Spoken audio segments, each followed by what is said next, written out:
CM तो हैं ही, उनके साथ साथ Tilak Varma, the ace cricketer. We also have Kiran Shah, the founder of Go Zero Ice Creams. We also have Arjun Deshpande.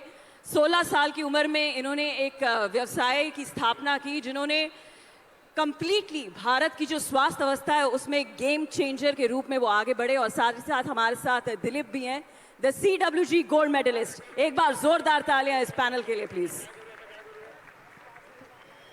तो sir शुरू करते हैं. मुझे आपसे सबसे पहले ये पूछना है कि ये जो हमारा डायस है, एक से बढ़कर एक यूथ आइकन्स यहाँ पर हैं और सबके करियर पाथ कहीं ना कहीं हमें एक अंदाज़ा तो है कि किस तरीके से क्रिकेटर बना जाता है, किस तरीके से एंटरप्रेन्योर्स बनते हैं, किस तरीके से एक गोल्ड मेडल आप ला सकते हैं चेस में. लेकिन आज युवा पॉलिटिकल करियर्स में भी उतना ही इंटरेस्ट रखता है. तो मैं आपसे सबसे पहले ये पूछना चाहूँगी कि how does one become the CM of Maharashtra?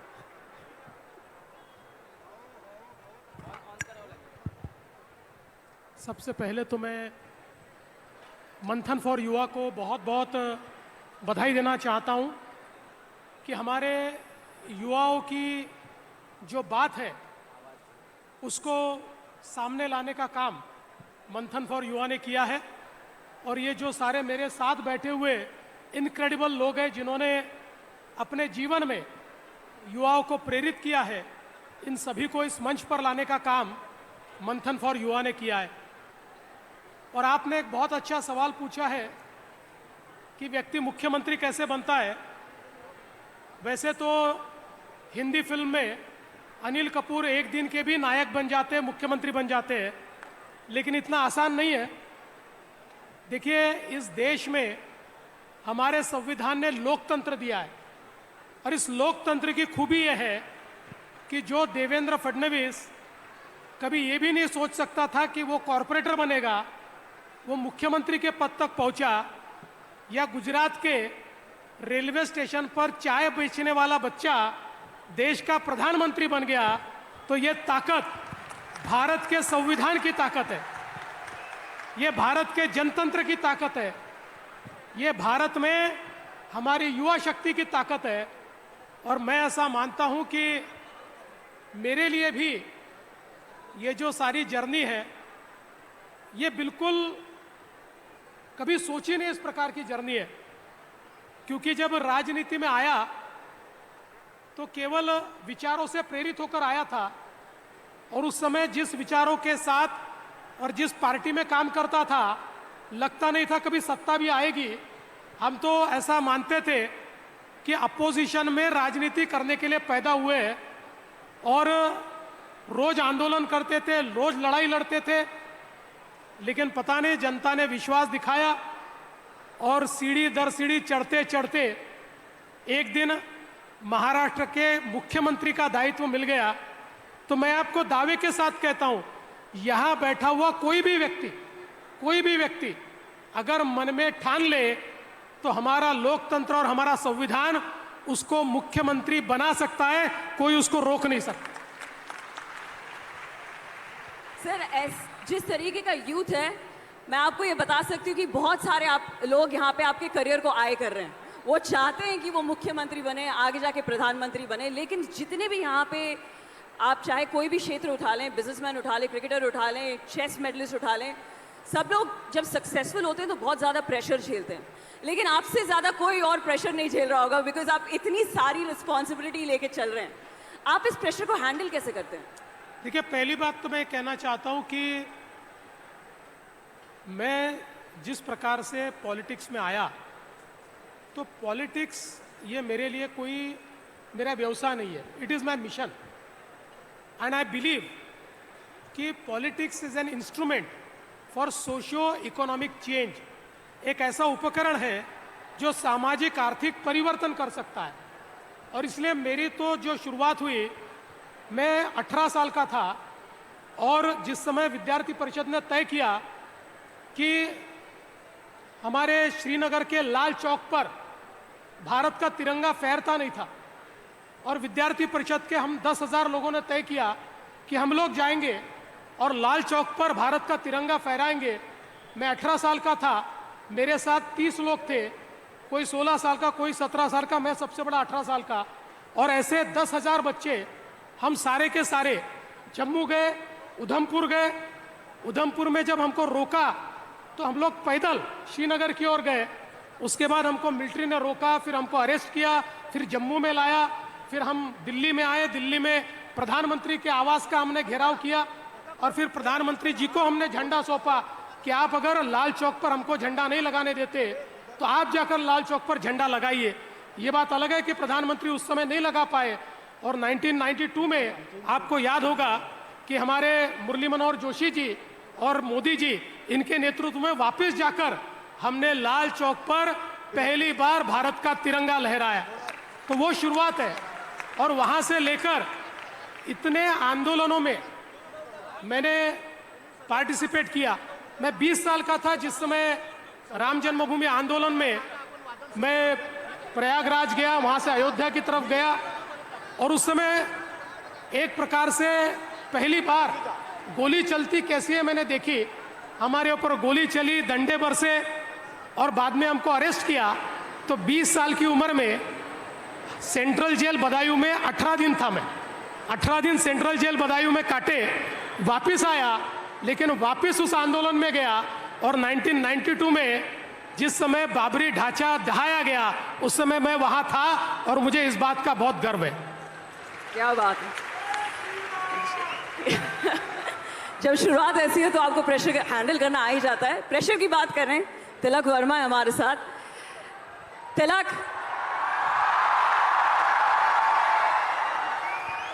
everyone wants to be you, सबको आप बनना है। Everybody wants to become a youth icon like you।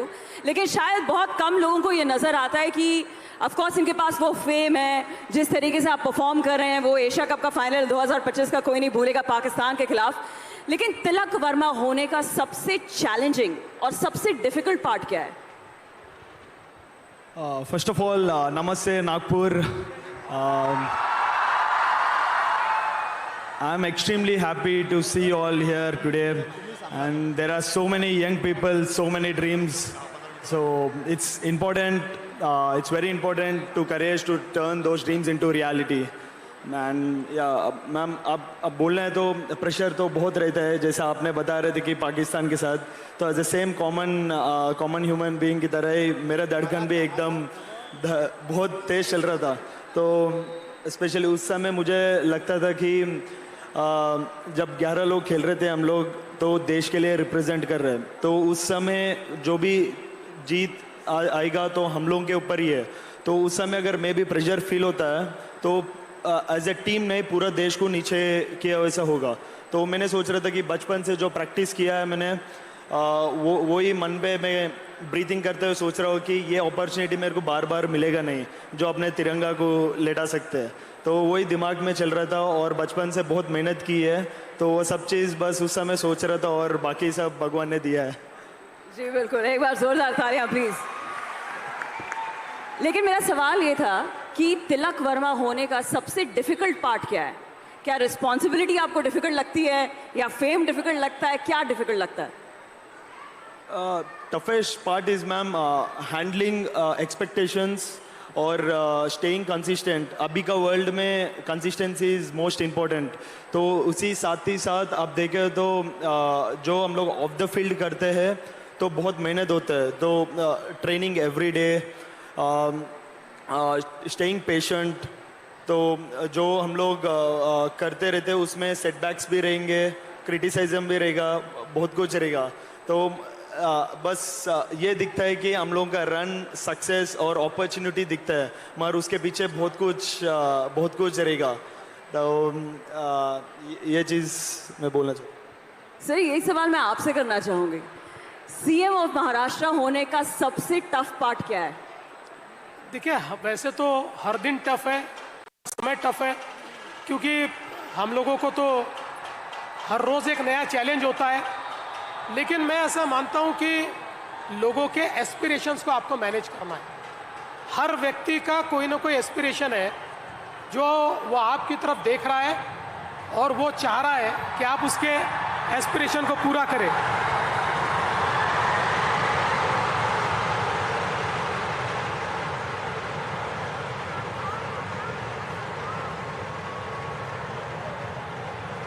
Sir ये एक तरीके का आगाज है कि किस तरीके का ये माहौल है, फिलहाल उस तरीके का आगाज है, ऊपर से बारिश भी आ रही है।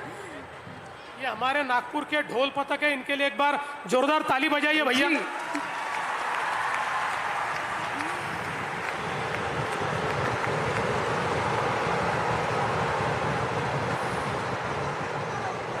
ये एक माहौल बनते जा रहा है, तो इसलिए मैं सवाल थोड़े कम करूंगी, लेकिन सबसे पहले मैं of course Kiran Shah sir से एक सवाल करना चाहूंगी। सर, गो जीरो आइसक्रीम एक ऐसा सेक्टर भारत का जो कि काफ़ी स्टेबल था, लेकिन उसे आपने चैलेंज किया। आज स्टार्टअप शुरू करने में, जो कि आज बहुत सारे यंगस्टर्स अपना स्टार्टअप शुरू करना चाहते हैं, सबसे बड़ा चैलेंज क्या आता है और उसमें गवर्नमेंट ऑफ महाराष्ट्र आपकी क्या मदद कर सकती है?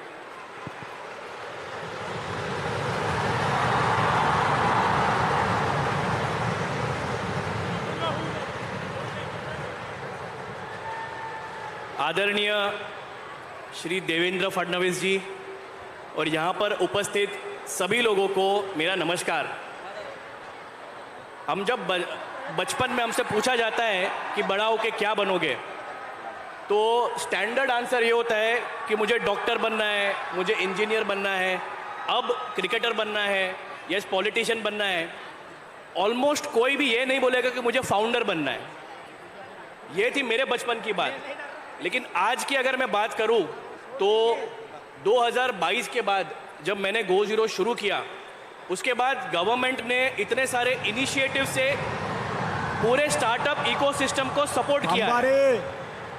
लेकिन फिर भी एक फाउंडर बनना यानी एक कांटों के रास्तों पे चलने जैसा एक व्यवसाय है। स्टैटिस्टिक्स कहता है कि 10 में से 9 स्टार्टअप तो बंद हो जाएंगे, फेल हो जाएंगे। That is the statistics. वो एक ही स्टार्टअप होगा जो बड़ा बनेगा और सस्टेन करेगा। तो इसीलिए स्टार्टअप के लिए पूरे इकोसिस्टम का सपोर्ट तो बहुत ज़रूरी है, लेकिन खासकर जो हमारी गवर्नमेंट है, तो उसके अंदर जो आपका क्वेश्चन है कि एक चीज़, वैसे तो बहुत सारी चीज़ों में सपोर्ट लगेगा, लेकिन अगर आप जो एक चीज़ की बात करोगे तो जो कंप्लायंसेस होते हैं उसके लिए अगर एक सरल और प्रिडिक्टेबल सिस्टम मिले। फाउंडर पहले 5 साल में एक छोटी सी टीम के साथ काम करता है, उसको बहुत सी चीज़ें देखनी होती है, प्रोडक्ट देखना होता है, कस्टमर देखना होता है, बिजनेस देखना होता है। और जैसे जैसे बिजनेस बड़ा होता है या स्केल करता है तो रेगुलेटरी फाइलिंग, कंप्लायंसेस, बहुत सारी चीज़ें होती है। तो उतनी बड़ी टीम नहीं होती है, तो ज़्यादातर ये जिम्मेदारी हम पे आती है। तो ये काफ़ी हद तक सिंप्लीफाई हो गया है।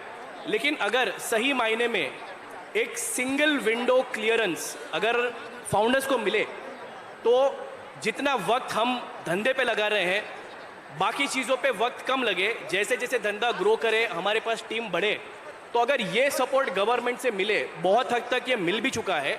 लेकिन एक युवा जो डेयरिंग करके अपनी लाइफ का सबसे पहला बिजनेस शुरू करने जा रहा है, उसके लिए इस टाइप का सपोर्ट मिलना बहुत ज़रूरी है। सर ये जो सपोर्ट की बात कर रहे हैं, क्या गवर्नमेंट ऑफ महाराष्ट्र वो प्रोवाइड कर सकता है? 100% करेंगी। हम लोगों ने स्टार्टअप इकोसिस्टम के लिए बहुत अच्छी पॉलिसी तैयार की है, फंड ऑफ फंड तैयार किया है, इंक्यूबेशन सेंटर्स तैयार किए हैं, और अभी इन इंक्यूबेशन सेंटर्स को हम डिसेंट्रलाइज कर रहे हैं।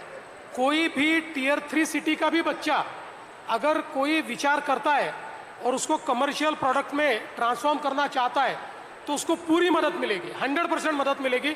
और इन्होंने बहुत अच्छी बात कही है, क्योंकि जब तक हमारे युवाओं को सीमलेस एक्सपीरियंस हम लोग नहीं देते, तब तक मैं ऐसा मानता हूं कि ये स्टार्टअप इकोसिस्टम को जिस प्रकार से हम बड़ा बनाना चाहते हैं नहीं बना पाएंगे। तो मैं विश्वास के साथ कहता हूं, और इनके जैसे जितने फाउंडर्स हैं इनके साथ भी बात करके हम लोग और उसमें जो सुधार करने वो करने की कोशिश करेंगे। लवली। एक और फाउंडर हैं ऑफ कोर्स हमारे साथ, वहाँ पे अर्जुन। 16 साल की उम्र में आपने अपना बिजनेस शुरू किया, और ना सिर्फ एक बिजनेस के रूप में, you wanted to make a change in the society. सस्ती दवाइयाँ घर घर तक पहुँचे, ये आपका एम था। 16 साल की उम्र में कैसी सोचा आपने ये? पहले तो thank you entire team of youth for मेंदन for having me here, Devendra sir. मुझे लगता है जेंजिस जो हम लोग कहते हैं, आज हमारा सबसे बड़ा एक गॉड गिफ्ट जो हमको गॉड ने दिया है जेंजिस को, वो सपने देखना दिया है। तो मुझे लगता है जब मैंने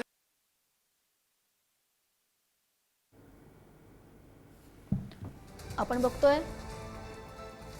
नागपूरमधून ही थेट दृश्य होती. मुख्यमंत्री हे जेनझींसमवेत संवाद साधतायत. अनेक महत्त्वाचे मुद्दे त्यांच्याकडून मांडण्यात आलेले आहेत. जेनझींकडून त्यांना प्रश्न विचारले जात आहेत. मुख्यमंत्री होईल असं कधी वाटलं नव्हतं असं मुख्यमंत्र्यांनी म्हटलेलं आहे. श्रीनगरमधील लाल चौकात 1992 मध्ये आम्ही पहिल्यांदा तिरंगा फडकावला असंही ते म्हणतात. पहुंचता हूं. मैंने टीम को बोला आप भी मुंबई से नागपुर पहुंच जाना फ्लाइट में. उन्होंने कहा कि अभी सर 6 से 7 घंटे में हम लोग मुंबई से नागपुर समृद्धि महामार्ग से पहुंच सकते हैं. मुझे लगता है ये काम देवेंद्र फडणवीस सर के इम्पैक्ट जो मैं कहता हूं, आज अगर वो 10 साल पहले वो उन्होंने सपना नहीं देखा होता, आज हम लोग वो चीज़ का मतलब फायदा नहीं ले पाते. मुझे लगता है youngsters entrepreneurship always should think innovative and out of the box thinking is really need, and वही आज मैं इम्पैक्ट क्रिएट कर रहा हूँ. वेरी क्विकली, क्योंकि बारिश आ रही है, आप यंग हैं सर, जितना चार्ज अप हमारा युवा है उतना डिस्ट्रैक्टेड भी है. क्या गवर्नमेंट महाराष्ट्र कोई पॉलिसी निकालेगा कि स्क्रीन टाइम बच्चों का थोड़ा कम हो? देखिए, स्क्रीन टाइम तो कम करना ही चाहिए और इसके ऊपर हमको विचार और मंथन तो करना पड़ेगा. निश्चित रूप से उसके ऊपर काफ़ी विचार चल रहा है. बच्चे केवल स्क्रीन पर नहीं, मैदान पर भी दिखे. और मैं तो तिलक जी का इनका उसमें हेल्प लूँगा कि ज़्यादा से ज़्यादा बच्चों को स्क्रीन से मैदान पर बुलाए. हालांकि स्क्रीन पर रहना भी गलत नहीं है, क्योंकि आप जानते हैं अभी जो हमारी ऑरेंज इकोनॉमी है, कंटेंट क्रिएटर्स, ये इतनी बड़ी इकोनॉमी तैयार कर रहे हैं, अर्थव्यवस्था तैयार कर रहे हैं, लेकिन there has to be balance. और इसलिए हमारे गावित जी को देखिए, गावित जी ने जिस प्रकार से मैदान में उतरकर CWG में मेडल प्राप्त किया है, ये हमारे लिए एक इंस्पिरेशन है. ऐसी इंस्पिरेशन को भी हमको लाना पड़ेगा और स्क्रीन टाइम कम करना पड़ेगा. लेकिन अब गावित जी को सवाल पूछने से पहले मैं आपको एक सवाल पूछना चाहता हूँ. You are also youth icon, और आपने एक बहुत बड़ा फैसला लिया था जिस समय बांग्लादेश के अंदर आपको निमंत्रित किया गया था प्रीमियर लीग के लिए, और एक बड़ा फैसला आपने लिया और आपने तय किया कि जिस प्रकार से वहाँ पर हमारी कम्युनिटीज़ के साथ व्यवहार हो रहा है, आप नहीं जाएंगे. और आपने एक प्रकार से अपनी देशभक्ति दिखाते हुए उस इवेंट को बायकॉट किया था. तो मैं आपको पूछना चाहता हूँ कि आपके मन में उस समय क्या था और आप आज क्या फील करती है? सर देखिए, मैं एक आर्मी बैकग्राउंड से आती हूँ, तो मुझे इसके अलावा कुछ समझ नहीं आता कि देश के ऊपर और क्या हो सकता है. देश के ऊपर क्रिकेट से मैं बहुत ज़्यादा प्रेम करती हूँ. तिलक भी आपको बताएंगे क्रिकेट ने हमको कितना कुछ दिया है, लेकिन जितना हम प्रेम क्रिकेट से करते हैं उससे कई ज़्यादा प्रेम हम अब देश के लिए करते हैं. एक ऐसा खिलाड़ी नहीं होगा जो बोलेगा कि मुझे खेलने से ज़्यादा देश को रिप्रेजेंट करने में मज़ा आता है. तो अगर देश के खिलाफ कुछ है तो उसके लिए तो हम सबको स्टैंड लेना चाहिए. इतना तो हमारे पेरेंट्स ने हमें सिखाया ही है, तो ये तो करना ही चाहिए. इसीलिए देश की बात करें, दिलीप, आपने अभी अभी CWG में गोल्ड जीता है. आपने ये कब ठाना कि आपको भारत के लिए ये करके दिखाना है? मैं आज सभी को नमस्कार करता हूँ. मेरे को इधर बहुत अच्छा लगा. तो जब मैं उधर स्कॉटलैंड में गया था, तो उससे पहले मेरे जो कोच है काले सर, उन्होंने मुझे अडॉप्ट किया है. आज मैं जो कुछ हूँ सब उन्हीं की वजह से हूँ. आज इधर तक मैं पहुँचा हूँ सब उन्हीं की वजह से. सब उन्होंने मुझे अडॉप्ट किया है. तो बचपन से मुझे अडॉप्ट किया है. तो आज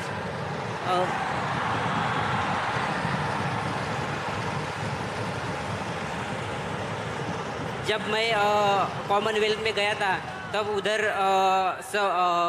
अपने देश का तिरंगा जब गोल्ड मेडल मैंने जीता तो मुझे बहुत खुशी हुई. और तिरंगा जब उधर लहराया तो मुझे बहुत अच्छा लगा. Thank you so much Dilip, हमें बहुत अच्छा लगा. CWG गोल्ड हमें हमेशा याद रहेगा.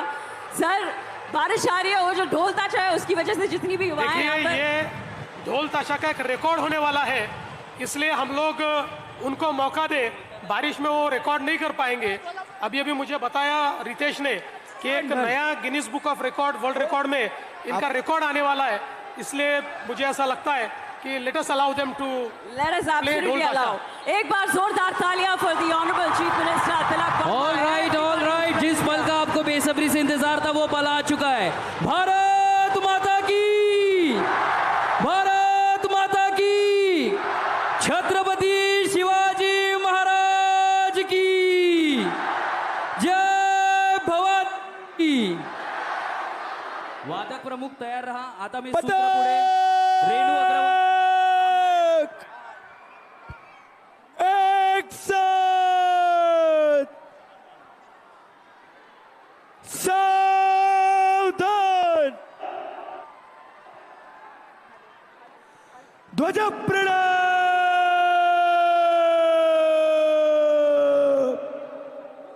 एक दोन तीन हात जोडा. प्रार्थना गुरुर ब्रह्मण.